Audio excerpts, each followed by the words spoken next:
యేసుక్రీస్తు నామములో బెతస్తా విడుదల పరిచర్య తరపున మీకు ప్రేమపూర్వకమైన వందనాలు. ఈ దిన వాక్య ధ్యానము, నేను గొర్రెల మంచి కాపరిని. యోహాను సువార్త 10వ అధ్యాయం 14వ వచనం.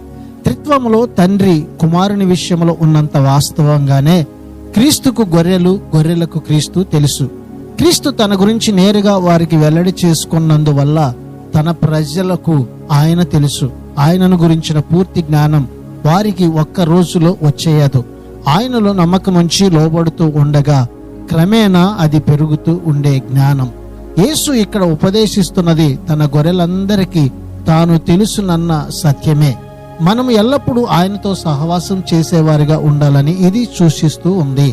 ఇది ఆత్మ సంబంధమైన కలయిక. ఈ ఆత్మ సంబంధమైన కలయిక మనలను ఆత్మీయంగా బలపరుస్తూ ఉంది. కనుక ఈ దిన వాక్యాన్ని బట్టి మనకు మంచి కాపరి అయిన యేసుతో సహవాసం కలిగి ఉందాం. అట్టి కృపను, ధన్యతను ప్రభు మనందరికీ దయచేయను గాక. ప్రార్థన. మంచి కాపరివైన యేసయ్య, మరొక నూతన దినాన్ని మాకు ఇచ్చినందుకు నీకు వందనాలు, స్తోత్రాలు చెల్లిస్తూ నీతో సహవాసము చేసి ఆత్మీయంగా మేము అభివృద్ధి చెందే ధన్యతను మాకు దయచేయమని యేసు పరిశుద్ధ నామములో ప్రార్థించి అడిగి వేడుకుంటున్నాము తండ్రి. ఆమెన్.